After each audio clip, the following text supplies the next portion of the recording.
So I think it's one of those cards where, because we have the visibility of what's happening in the future, that price isn't checked into how good he is right now. That didn't age too well. Let's talk about it. Hey everybody, it's Espira, and we're back with another Shadowverse Evolve video. This time we're doing a recap once again of the market, kind of understand where these singles are. And I'm not gonna lie, a little bit of things happened in ways I wasn't too much expecting. I was expecting that as people got more product, more sealed was opened, people would want to complete their decks and singles would get scooped up, but then after a small bump rise in that they would drop down. I think the only thing I did not account for was how little product stores really had available, which probably means that there's a little bit of a chokehold now.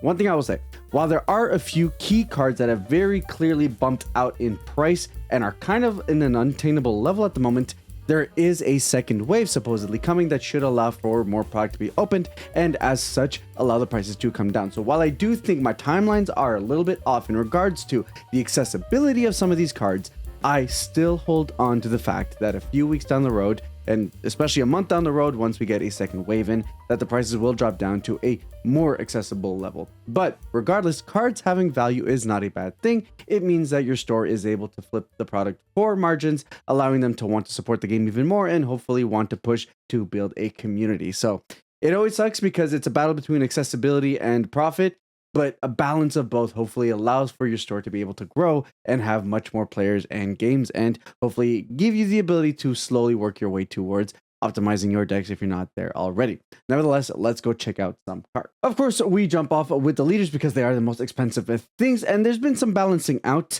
Some of the least played ones have dropped down to about the 60 or 90 range, so we're looking at Eris, we're looking at Rowan. Urias has actually consistently been at 90, so that is pretty up there. Erasmus over down at 53, and then the leaders obviously being the most popular decks in the format, and then just kind of like the fan favorites of those. So of course we have Dragon, Swordcraft, and Runecraft, which I think are inarguably the three most popular classes at the moment, with Zenitra out here topping off at 200, Aurelia at 200, as well as Isabel at about 215. Otherwise, if you are kind of the more popular of the two, based on crafts that aren't played as much, you're hanging around 100, 150 bucks.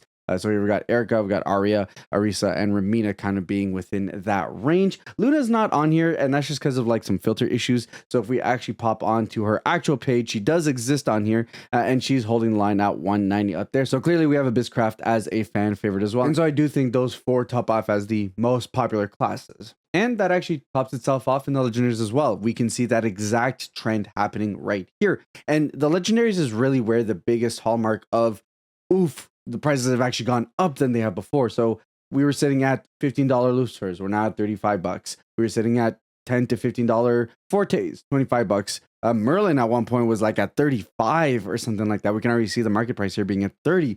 And then Cerberus was also chilling at about 16 bucks. Now chilling at about 25. Otohime at the time was like 7, I think, if I recall from the video. Same thing there. So generally the Legendaries of the most popular classes have swollen up all of the value. So even if the value wasn't super there beforehand, you know, Zenitra I think was at 5 bucks and is at 9. We have, of course, Rose Queen is now at 9. So basically everything in the Legendary slot has kind of lifted up. The exception to that being Evolves. Outside of like the Merlin Evolve, and I think the Forte Evolve, a lot of Evolves have dropped down because guess what? You only need 1 or 2. Lucifer Evolves at 2 bucks. I think it was at 5-ish, something like that when we were looking at them last week. So this is where the adjustment period is going to be. A lot of people have centralized over the 4 most popular classes, and you need 3 of. So things like Forte, Merlin, Cerberus, Otohime are really going to be able to push that line in regards to value. And it's probably a big reason as to why we're seeing a shortage of sealed product as we speak right now, because at the time the boxes were about, you could get boxes for about 60 a piece.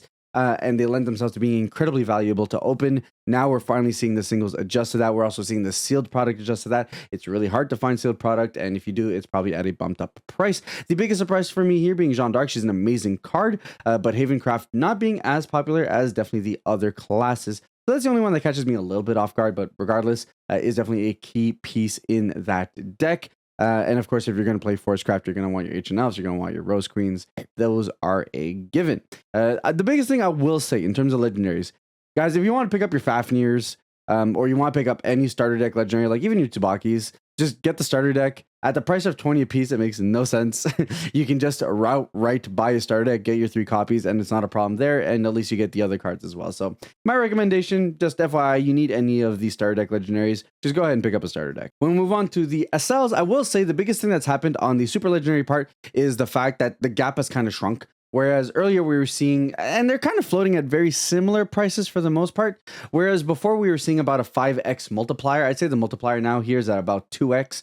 So if you get a super legendary, you're about getting double the value of the original version. We can see that with Forte being at 60 as opposed to the 25 here. Lucifer being at 60 as well as opposed to 35 here. Merlin being at 60 as opposed to 27. So generally you're looking at the big pop-offs about being at double. That range could be a little bit less or more, but typically, look, we're Zernisha 18, she's at 9. Rose Queen at 16, she's at 8. So very much, basically at this point, we're no longer looking at such a wide spread for the super legendaries. The gap has definitely shrunk, and if anything, that's mostly because the legendaries themselves have risen up so much, and the super legendaries have like slowly crept beyond that. So generally, if we're looking at super legendaries, basically we're looking at a 2x more than otherwise you would for the regular base form. From there, we're moving on to parallel foils. And of course, that just means every card has the ability to come in a parallel foil. It's kind of shattery in bet. Ignore Dimension Shift, by the way. I don't know what the 50 cents is all about, but if you actually go in there, they're actually closer to about $5 to $9. So just something to keep in mind, but the price has been dropping quite a bit,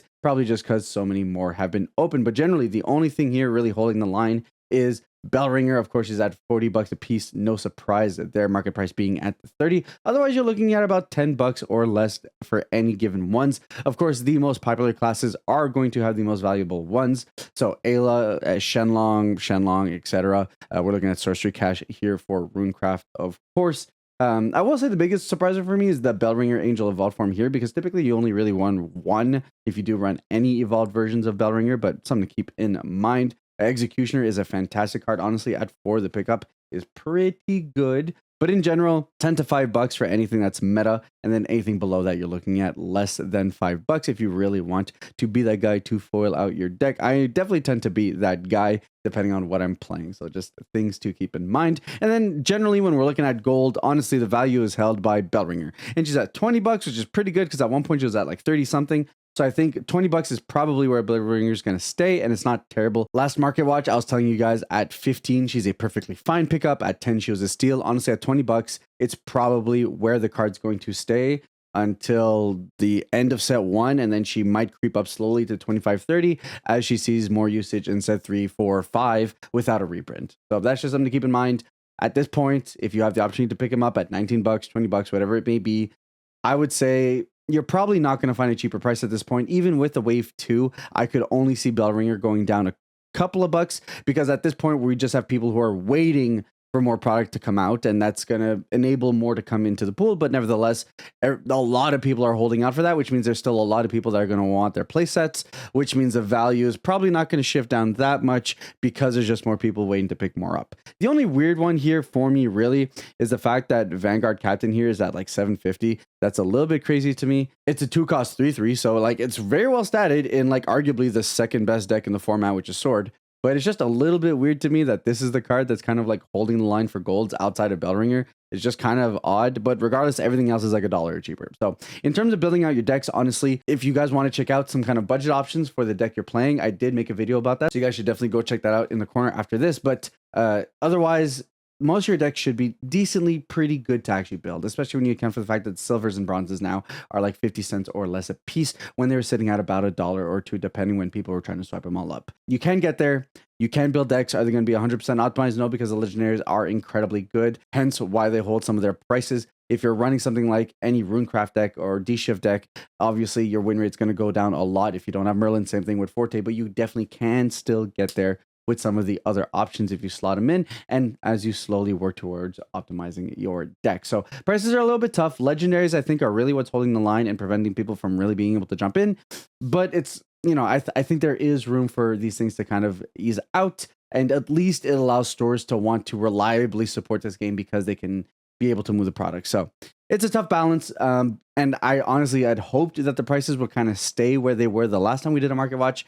But nevertheless, I do think with the second wave coming, there's a lot more opportunity for us to hopefully be able to find jumping on points for players who have not picked up the legendaries they need for their deck. With this said, guys, that's basically our coverage of the markets. Honestly, I don't know how much more there is to do. Basically, the only time I could see myself doing another market watch is if the prices really shift. I think a lot of things have settled down. So once wave 2 comes out and we see that maybe the legendaries come down to maybe more in the 10s range like they were on release weekend, at that point, I think it's probably worth visiting. But if you guys want to see more of this type of content, let me know in the comments down below. And with that said, I'll catch you guys on the next one. Ciao.